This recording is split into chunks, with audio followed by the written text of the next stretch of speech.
Hey, salut les kikis. Ce matin, on va préparer la VT pour Eric. Bougez pas, je vous mets ça de côté.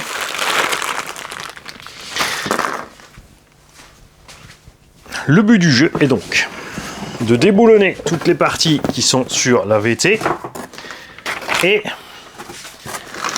d'aller les boulonner sur les pièces RC by J, donc le châssis long, pour faire une 1/7. Vous allez me dire, ouais, mais il existe la Extreme VT7. Oui, mais moi aussi, je préfère la VT rallongée que la Extreme VT. On est un poil plus léger. Et on a le diff. Et je préfère l'équilibre des masses. Alors sur la Extreme VT, tu peux jongler comme tu veux. Mais ouais, ça m'agace qu'ils aient pas fait la spool centrale autrement, de façon à ce qu'on puisse monter un diff. Bien sûr, oui, bon, ils speedrun les machins, les bidules, les drag race, c'est pour tout faire. Donc moi j'aurais aimé que l'encart suffise pour entrer tranquillement un diff dedans, sans devoir aller bricoler, bidouiller. Et le moteur placé où il est, c'est vrai que si tu veux mettre 8S, c'est simple, mais il est très mal ventilé là où il est. Alors c'est comme toujours, tu peux rajouter des ventilos, un flux d'air, un machin, un bidule pour arriver à faire ce que tu veux. Mais voilà. Alors, on va déjà sortir tout ce qu'il nous a mis en plus pour la prépa, parce qu'en fait Eric a tout mis. Voilà. Donc nous avons ça. Ok. Ne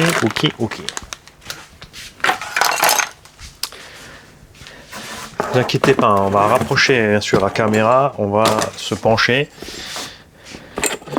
Les inserts triangles avant-arrière. La Extreme aussi, tu peux plus mettre les plaques en carbone dans les triangles avant, alors c'est pas forcément nécessaire, puisque les triangles en eux-mêmes sont déjà plus rigides.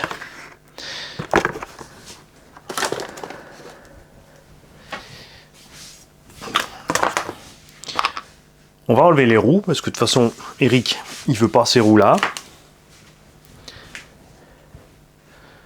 Hop. Au passage, on va changer les huiles de diff.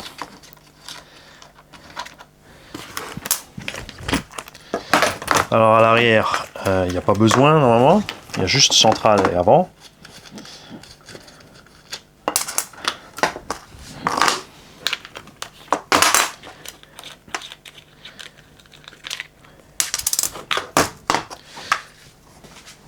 Okidoki. C'est marrant, t'as un écrou qui a une autre couleur. Bon, c'est pas très grave. Ça se verra point en roulant. On va faire par étapes. On va maintenant tout simplement déboulonner tout ce qui est sur le châssis. Comme il est là. Action super simple. On va prendre un bac pour les vis. Ah, on va se mettre droit. Enfin droit. On va retourner le châssis. Comme ça. Et moi, je vais essayer de vous approcher au max. Avec une vue plongeante. Bougez pas, on va avancer bien sûr.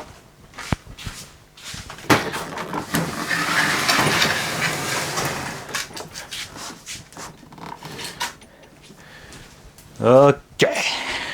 On va te laisser de travers comme ça parce que ça m'est égal. N'oubliez pas que vous êtes dans les travers de la RC ici. Très bien. J'aime, j'ai pas dit bien, j'ai dit très bien. On va en profiter pour parler aussi, parce qu'on en parlait ce matin par mail avec un abonné.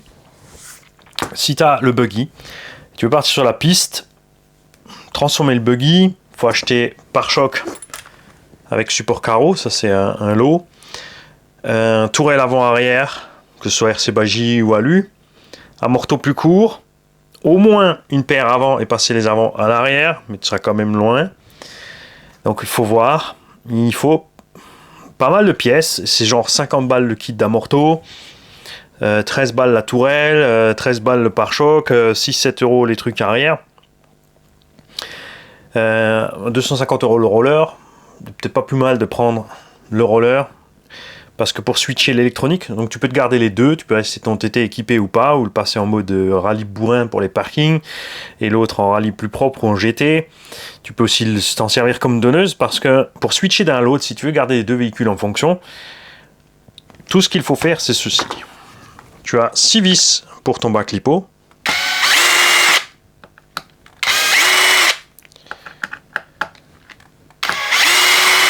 C'est là que vous appréciez le micro, parce que là, la visseuse ne vous fume pas les tympans. Je vais quand même vérifier que ça soit bien allumé. Ça se trouve, je parle dans le vide pour rien depuis 1 heure, c'est bon. 6 vis pour le bac lipo, sur lequel est fixé ton vario. Hein? Ok? Normalement ici tu as ton vario, tu as ton câble qui passe là, qui va dans la boîte radio. 4 vis pour le support radio-cerveau.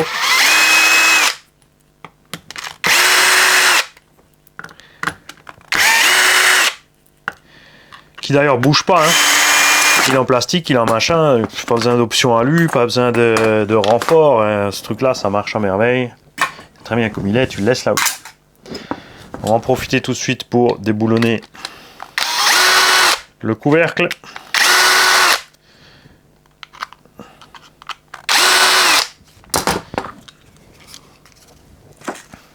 On va mettre les pièces plastiques à part.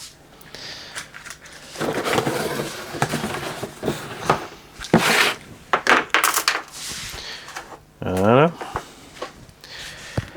Toutes ces vis là n'ont pas la même taille. Dans le cerveau, tu as du 3x10 en tête fraisée. N'oubliez pas que la tête est comprise dans la mesure. Quand tu es en tête bombée, il faut prendre juste la longueur du filet. Ou en tête cylindrique, c'est pareil, hein. Donc tu fais gaffe de ne pas aller trop courte dans le bac lipo. Si tu mets les plus longues dans le truc cerveau, ça ne dérangera pas. Quoique si, regarde le piège. Si tu mets des vis trop longues en bas, bon non, les puits sont loin. Quoique non. Si, on n'est pas en face, regarde. On est loin quand même, hein. Il va falloir aller sacrément loin pour que l'une gêne l'autre. Là, manie le cadre, là, zoom, voilà. Si tu mets trop long là, tu vois, il faudrait encore mettre trop long là, et il faudrait vraiment aller jusqu'ici pour que ça se touche. Donc là, t'es tranquille. À savoir aussi, certains, ça arrive, quand tu fais le gros cochon, d'arracher les vis du bac lipo. Surtout sur les anciens modèles, il n'y avait que 4. Maintenant, il y a 6 partout, ça tient beaucoup mieux. Tu peux mettre des vis beaucoup plus longues ici. Il y a de la place. Ici, tu peux pas aller trop loin. Mais ce que j'ai déjà fait, c'est passer du 4. Et maintenant, on a un truc génial chez Bricovis. Ils ont des vis de 3,5. Tête fraisée, pas plastique. Donc, si vraiment tu as arraché ton bac, pour passer du 3 ou du 4, n'oublie pas qu'évidemment, il faut repercer les trous du châssis. Sinon, ça passera pas. Et la tête fraisée sera plus grande. Il faut donc aussi refraiser les têtes de vis. C'est du modélisme, il faut un minimum d'outillage quand même. Tu n'es pas en train de charger une appli sur ton iPhone.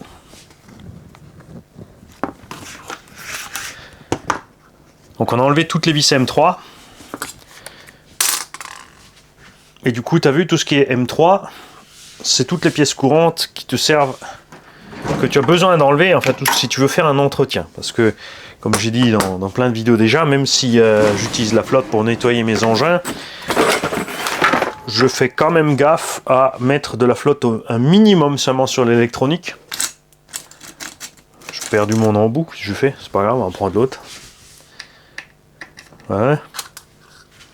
Bon, enfin, Mani, si t'as fait de ton embout, je sais pas moi, c'est pas très grave. On va enlever tout ce qui est M4. Et là, il faut faire attention. Ces deux-là sont dans l'alu. Ces deux sont dans les puits de direction. Ces 5-là sont dans l'alu aussi. Et surtout celle-là, direct dans le bloc moteur. On va commencer par là, parce que si on déboulonne les trains, Après, on ne sera pas posé propre. S'il faut travailler un peu plus fort là-dessus, on va checker ça d'abord à la main. Alors pour l'entretien, tu n'as pas besoin d'enlever ces deux. Tu enlèves les deux M3 en haut, ça suffit. Ici, on veut démonter.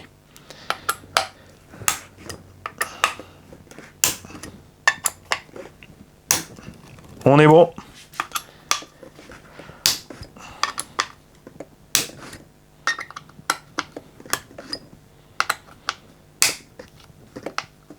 Là, ça tourne avec. Il faudra retenir par les M3 devant. Tout le reste, c'est bon.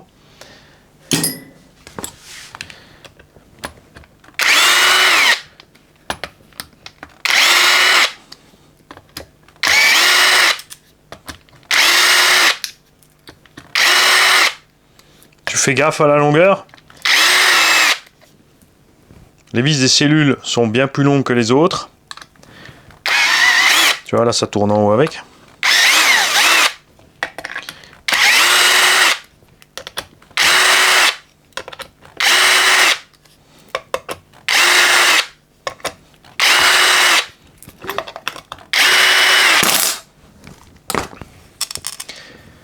À ce stade, tu fais gaffe aussi aux cardans. Ils n'ont pas la même longueur. Quand tu remontes, tu ne peux pas te tromper. Les deux sont épais. Sur le VS2, parce qu'un abo me l'a demandé, le plus épais est à l'arrière, le plus fin devant. Pourquoi est-ce qu'ils ont mis deux gros cardans sur les VT et du plus fin sur le VS? Les engins pistes, on roule souvent avec des huiles plus dures devant. On a extrêmement de grip avec les bons gommards sur la piste, donc on a plus de torque twist, d'effort mécanique en torsion sur le cardan. En TT, souvent on roule avec des huiles plus souples, donc ça va mouliner plus simplement de l'avant, donc il y aura moins d'effort dans le sens longitudinal du cardan, en torque, en twist. Par contre, les châssis sont plus flex, enfin tu sautes, tu machins, tu flexes de temps en temps, et le cardan doit suivre, tout simplement. C'est la raison pour laquelle ils font des cardans différents.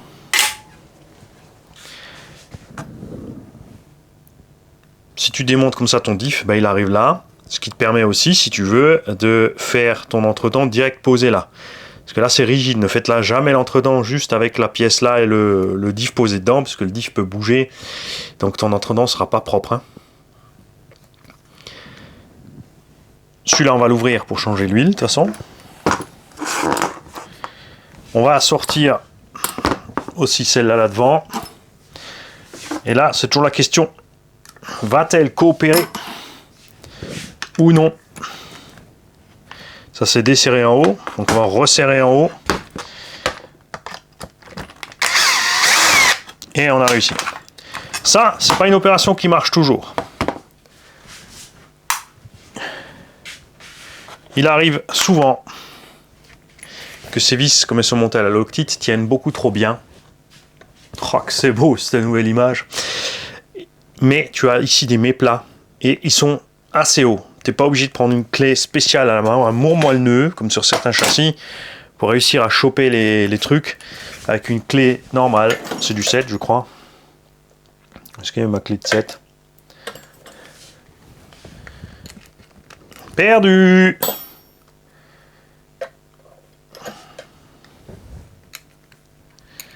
Six. Tu vois, tu peux placer une clé de 6 normale. Ça se trouve en petit lot sur Amazon. Hein. Tu as du 3,5 jusqu'à je sais pas combien. Il y a des boutiques aussi qui l'ont en stock. Donc fouillez la boutique si vous n'êtes pas sûr. Demandez au moment d'acheter un véhicule. Pensez-y à l'outillage. Hein. Prenez des tournevis. Prenez les clés. Après, pince, marteau, les gros tournevis, tout ça, tu trouves dans le commerce générique aussi. Ça, pas toujours. Souvent, tu as du 2, enfin du 3, peut-être même du 2, mais pas plus petit. Et nous, on me dit on utilise du 1,3, du 1,5 et du 2. On veut un huitième surtout. Et du 2,5. 3, comme dit, tu trouves encore dans le commerce générique, mais les plus petites tailles, c'est plus compliqué. Hein. Après, tu as ça à toutes les sauces. C'est tous des rebadges. C'est tout fabriqué en Chine. Et tu les as à toutes les sauces rebadgées et des prix allant du tout au rien. Tu en as pour 10 € les 4. No name, et ensuite il y en a qui te les badges avec des noms de plus ou moins grandes marques, et ça peut passer jusqu'à 25 € en étant les mêmes tournevis. Tu fais gaffe. Tu évites ceux qui ne sont pas en une pièce ici, parce que le manche peut tourner séparément du bas. Tu fais gaffe aussi, le BTR ici, il y a un petit méplat sur ce type, ça se change à part. Donc là, ça peut se desserrer, ça va tourner dedans. C'est de l'alu pas trop solide, donc si tu serres trop fort ici, il va tourner dedans. Donc il faut percer plus gros, il faut fileter plus gros pour le réparer. Ça, c'est maintenant un manche en une pièce. Et est-ce que j'en ai encore par là qui traînent? Bah non, on les a tous mis avec les... Si, ça c'est les miens. Tu vois? Regarde. Ça existe en 4 couleurs différentes. Toutes les tailles. C'est 12 ou 13 euros le lot. Tu fouilles sur AliExpress. Tu mets pas en français ton tournevis 6 pans, s'il te plaît. Tu mets Hex. H-E-X. Un tournevis en anglais c'est Screw. S-C-R-E-W. Driver. D-R-I-V-E-R. Sinon, tu mets le tournevis sur Google, il va te traduire. Faites vos recherches en anglais. Je vous le répéterai jamais assez souvent. C'est beaucoup plus simple. Bien. Là, ah ça y est, je l'ai dit, Jam, t'as raison. Tu vois déjà dans le diff. Bon, bah c'est graissé, c'est monté propre. Hein? Après, on peut toujours mieux faire. On peut encore mettre de l'huile et de la graisse entre les noix et le diff lui-même. Ceux qui n'aiment pas travailler sur le véhicule pour atteindre leur diff peuvent aussi tout simplement, puisque tu as vu, genre ces deux, tu peux les laisser en châssis, t'enlèves les deux du haut et t'enlèves les donc 4, 5, 6 vis ici et tu as ton train en complet en main. L'arrière c'est plus rapide puisqu'il n'y a pas la direction. Lui, il a juste le renfort. La cale de train vissée au châssis, ça aussi j'aime bien.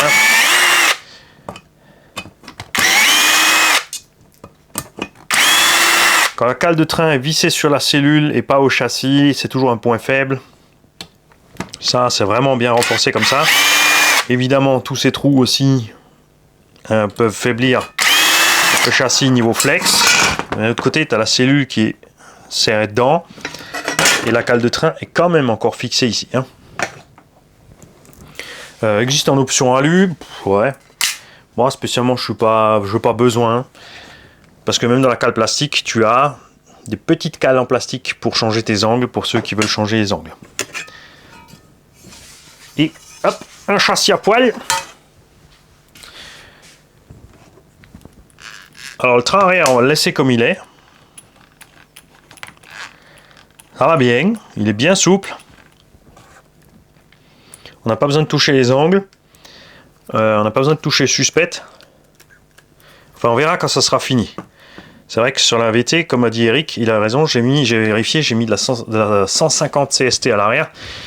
Comme on avait tout le poids devant, le train arrière, en fait, dès que tu sautais un petit peu, la suspension n'avait pas le temps de redescendre. Parce que moi j'aime bien régler mes caisses pour que quand je les pose, j'ai un minimum d'appui, ce qui fait que quand tu vois, ça remonte, tu vois, ça met trop de temps à remonter. T'as raison, on va le faire tout de suite, Eric. Ça met trop de temps à remonter, donc le véhicule décroche et puis tu fous le camp du tulle. C'est un peu comme si tu as une 550 Maranello, tu es sur une ligne droite, tu as 250, tu dis c'est bon, je peux enfoncer le reste, et ben bye bye, si tu n'as pas l'ESP enclenché.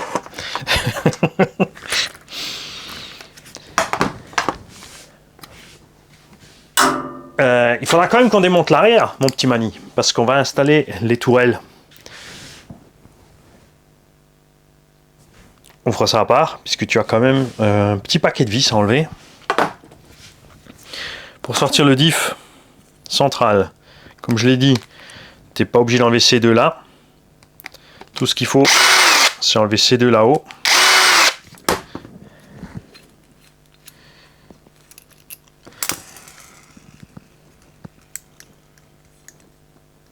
Enfin, les 4 du haut, pardon.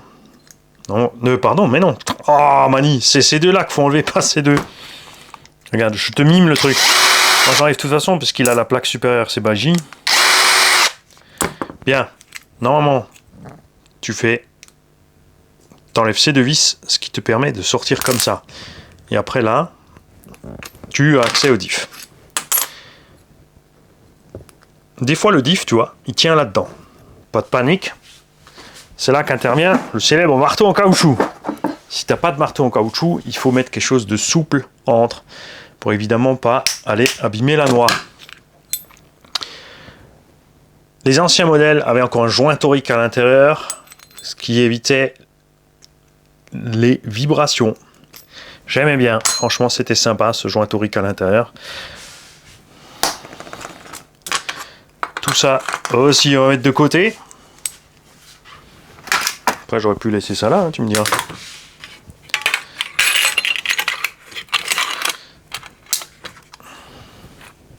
J'ai retrouvé mon embout.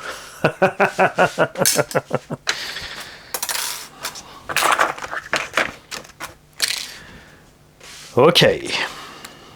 Lui voilà. Pour atteindre le diff avant, que ce soit sur le véhicule ou non.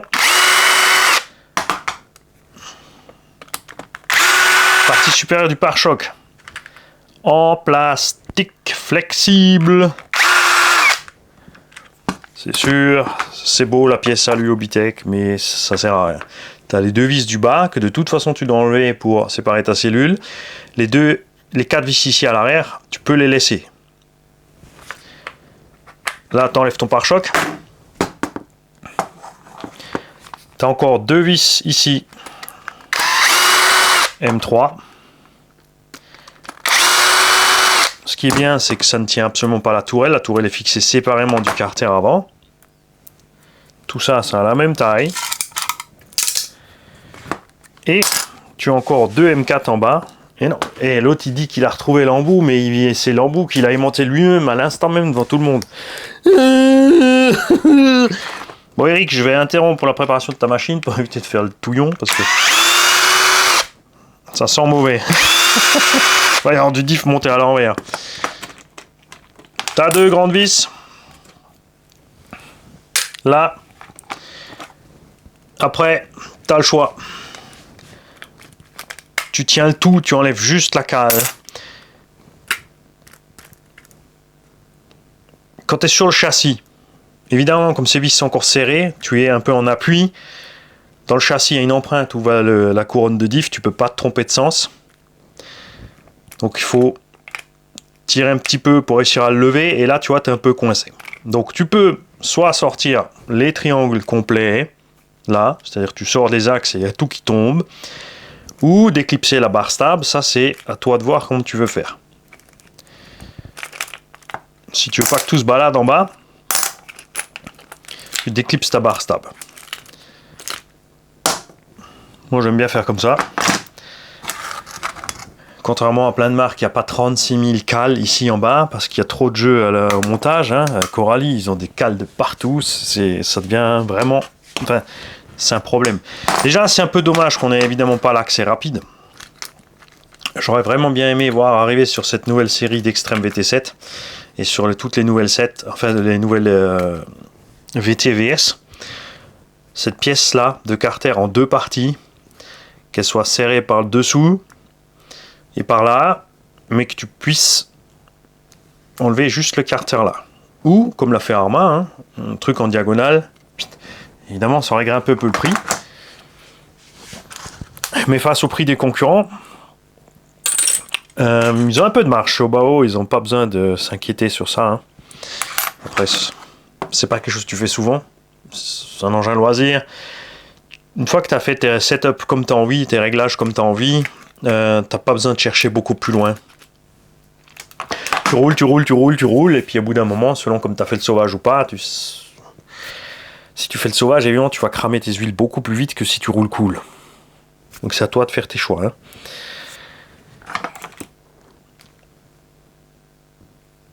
Comme l'engin est complètement démonté, là, on va en profiter pour dézinguer aussi les suspensions.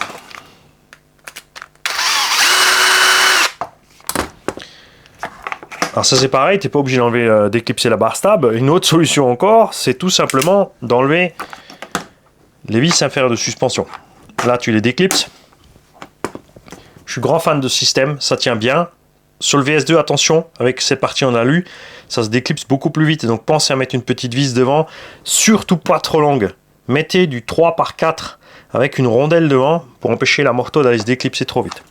Faites très attention, la vis qui est chromée est en sens inverse. Normalement, pour desserrer une vis, c'est comme ouvrir un robinet d'eau. Pour la serrer, c'est comme fermer le robinet d'eau. Ici, c'est l'inverse.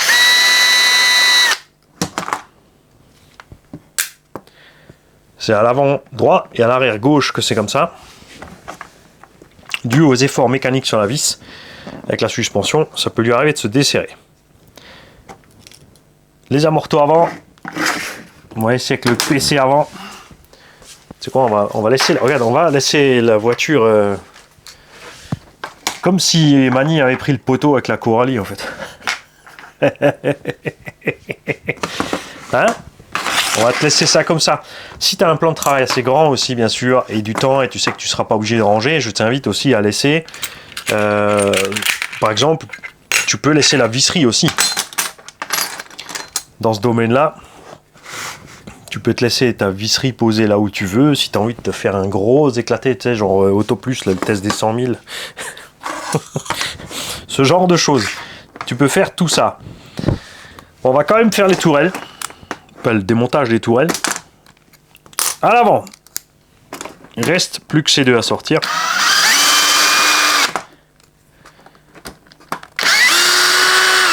Voilà.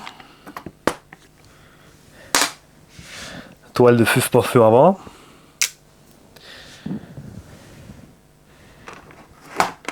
Et ça reste comme c'est là. Ça, on va préparer les toiles carbone. Donc on va remonter ça sur les toiles carbone.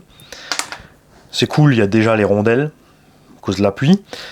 Ils ont pris des rondelles plates à l'intérieur pour une tête cylindrique. Ils n'ont pas pris une rondelle cuvette fraisée pour la tête cylindrique, ni une rondelle plate pour une vis fraisée. Petit message à Toulouse, au Bitech. C'est des détails, mais quand tu prônes l'excellence de l'extrême, à un moment, il faudrait se dire, bon, les gars, là, ils vont être un peu plus critiques si on écrit ça. Donc soit on l'écrit pas, c'est, je pense, la meilleure solution. Soit on l'écrit, mais attention derrière, on assume.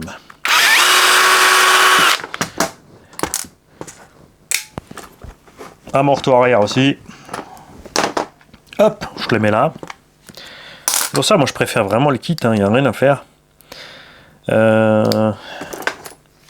Lui c'est bon, il part. Il n'est pas vissé, on n'est pas sur le TT ancienne sauce. Pourquoi sur le diff? Parce que nous allons faire tout. Je vais sortir toutes les noix et mettre le petit peu de graisse qu'il faut sur chaque noix. Parce qu'on va démonter l'avant et le central. Donc on finirait pas le boulot en laissant l'arrière comme c'est. Comme Eric ne peut pas faire ce qu'il veut avec ses mains, on préfère bétonner le pré-entretien pour qu'il s'en sorte facile après.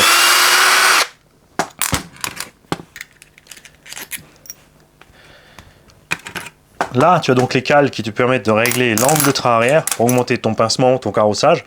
Elles sont ici à l'extérieur à 3 degrés.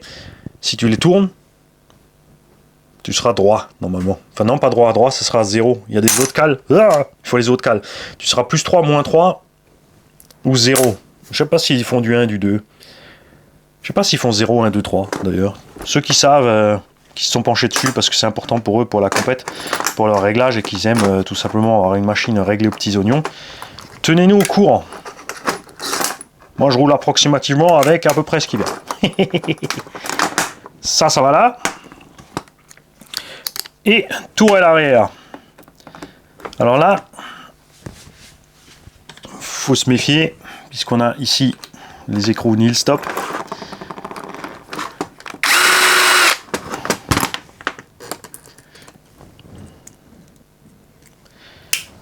Pour les bras supérieurs arrière, les tirants.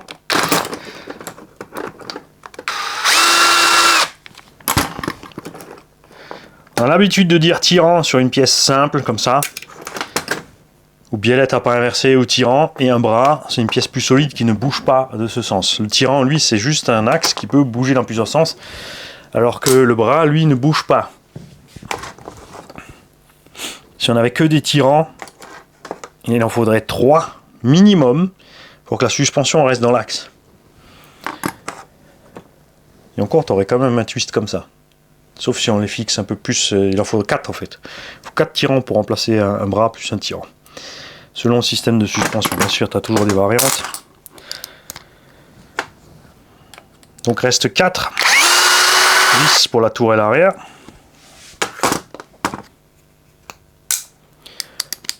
Je vous fais tout le détail, c'est surtout pour Eric, hein. C'est pas pour vous. Hein. Ça, il a la vidéo support. Et si jamais il doit faire quelque chose, même si lui peut pas le faire, il a peut-être quelqu'un qui pourra le faire pour lui. Il n'aura pas les connaissances en RC, mais qui voilà. Donc Eric pourra faire l'ingénieur à lui dire ce qu'il doit faire avec la vidéo à l'appui et pourra servir d'un visseur dévisseur. Bien. Petit détail aussi encore pour enlever ça. Loctite à l'intérieur. Et ça, c'est du neuf chez Obao. C'est un peu space. Ne me demandez pas pourquoi. Enfin 9, 8,5, 9. Je sais pas si c'est pas une taille américaine encore. Elle est où ma clé de 8 là? Tu vois? 8, il n'y a pas. Et 9, c'est un poil trop gros. Quand tu as des pièces montées comme ça avec de la loctite, ici, tu vas faire l'effort à l'intérieur du pan de la vis, ce qui est toujours le pire. Il faut chercher à mettre la force sur la périmétrie de l'objet. Là, tu peux le faire, donc utilise ce côté. Bouge d'abord toujours ce côté, avant d'essayer de desserrer la vis derrière. Tu bouges ça. Donc déjà, tu libères la pièce entre l'aluminium et le serrage, ici, tu l'as débloqué, ce qui fait que le serrage se fait tranquille tout seul. T'as vu ça? Alors, ils n'ont pas de loctite. Bon, s'il y avait de la loctite, ça serait allé un peu dur quand même. Mais on n'a pas forcé sur la tête de vis. C'est très important. Hey, coucou ma puce. Comment ça va? Allez, je te laisse continuer. Bah, j'en ai plus pour long.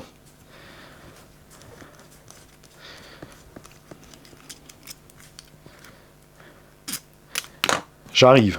Concentre-toi. Donc là, même manip.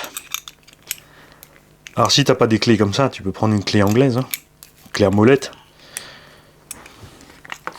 Vieille blague de mécano. Le mécano qui arrive chez le toubib, traverse toute la salle de consultation, il passe devant tout le monde, il se précipite chez le toubib, il dit « Docteur, docteur, il me faut une clé anti-britannique, vite ! Une piqûre anti-britannique !» Et le toubib, il dit « Tu veux dire une anti-tétanique ?»« Non, une anti-britannique, je me suis blessé avec une clé anglaise. » Oui, une blague soft. Parce que les autres blagues, c'est... pour les mécanos, c'est quoi une blonde à l'envers sur un établi? Je te donnerai pas la réponse, je te laisse deviner. C'est un outil que les mécanos ont dans la caisse à outils.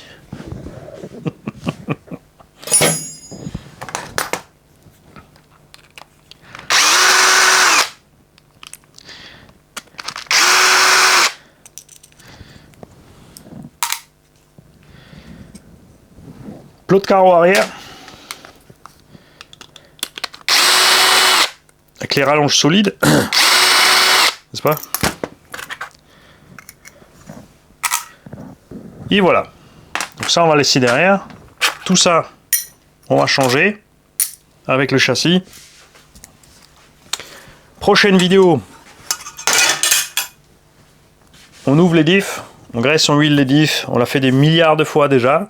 Mais c'est vrai que les gens, comme on fait des vidéos journalières plus qu'une, ils ont un flux constant comme ça, ils suivent, t'as les nouveaux arrivés qui tombent dessus parce qu'ils vont pas fouiller, parce que c'est aussi, les gens procèdent comme ça, ils vont toujours voir juste ce qui vient d'arriver, ils se promènent pas sur 5-6 ans en arrière. Donc les nouveaux arrivants, n'oubliez pas que vous arrivez ici en saison 7, en plein milieu de la saison 7, je vais au mois de juillet. Donc si tu comprends pas quelque chose, pense à aller voir les saisons précédentes. Hein. Ou demande tout simplement dans les commentaires. Suffit de poser les questions, les mecs. Hein, suffit de demander. Il y a plein d'abos qui sont là pour vous répondre. Normalement, je suis là, ils le savent, donc généralement, ils ne répondent pas systématiquement. Par contre, quand j'annonce que je ne suis pas là, les gens répondent facilement. Mais c'est quelque chose que j'aimerais qu'ils fassent globalement. Les mecs, n'hésitez pas quand vous avez les réponses, ou si vous connaissez par hasard, vous avez en tête quelle vidéo c'était, ou est la chose qui intéresse la personne qui a posé la question, n'hésitez pas à l'envoyer sur la vidéo. Par exemple, il y en a plein de monde qui me demande c'est quoi la différence entre la VT, puisque tu l'as en main, et la GTB, GTS. C'est sur la chaîne. On a cette vidéo déjà. Allez voir dans la playlist au bas haut GT, au bas haut VT, au bas haut GTS, GTB, tu rentres RC Garage 68 GTB GTS sur Google ou sur YouTube si tu es pas sur un PC, donc tu n'as pas la page principale avec l'onglet de recherche, tu devrais trouver. Enfin, sur ton smartphone, puisque vous êtes tous accros à vos smartphones. Hein. Moi, non. Moi, je suis bien avec mon grand écran. Voilà. J'ai pas besoin de me faire du mal sur un mini écran de poche. Ça aussi, si vous en avez besoin, RC by peut les faire en carbone, si vous voulez exagérer. Hein, mais ouais, peut-être pas besoin. Donc prochaine étape, on change les huiles de diff. On check tout. Si déjà vous avez tout démonté, alors chez Obao c'est rare, mais checker le serrage de ce genre de choses. Ça arrive pas souvent chez Obao que ça se dessert. Ça fait des pannes à la con quand même. Quand on parle de panne, n'oubliez pas le coin du dépanneur. On a mis quelques suites logiques pour tomber sur les pannes selon les bruits ou les effets qu'il a sur le véhicule. J'invite aussi tous ceux qui ont des pannes donc à, soit si tu me l'envoies par texte, de me dire quel véhicule tu as, ce que tu as modifié avant que ça arrive, comment c'est arrivé, quel est ton style de conduite, c'est très important, ton style de terrain aussi, pour qu'on puisse localiser la panne plus facilement, et comme le font la plupart. Alors les jeunes, là ils ont très bien compris, hein. J'ai plein de jeunes, quand je dis des jeunes, je parle de 12 à 16 ans, ils prennent leur téléphone ou ils empruntent vite le téléphone de quelqu'un, ils me font rapidement la vidéo de leur petit véhicule, et sur la vidéo, ils m'expliquent vite ce qui se passe, ils me montrent, ils me font écouter le bruit, et en un clin d'œil, on peut localiser et faire la panne. Si j'ai le matériel ici de mini-servos, souvent, des trucs comme ça, des pignons, des petites pièces, grâce à tous les tontons qui ont envoyé des timbres et des enveloppes, on met ça dedans, on expédie. Ce qu'on a là, je le redistribue gratuitement, c'est pas la question. Ensuite, les adultes sont libres de faire un don pour dire voilà, hein, il m'a fait un coup de pouce. Hop, j'envoie un petit pourboire. Quand j'envoie des pièces, c'est pareil. Il y en a, quand ils ont reçu les pièces, ils me disent voilà, ce qu'ils m'ont envoyé dans le commerce, ça aurait valu 20 ou 30 balles. Hop, j'envoie un petit truc pour la chaîne. Cet argent, ça va dans la caisse pour faire les tombolas, préparer d'autres bagnoles, dépanner d'autres gens. C'est le chat qui se mord la queue, hein, tout simplement. Enfin, ici, ce serait plutôt un dragon bien dodu. Salut tout le monde.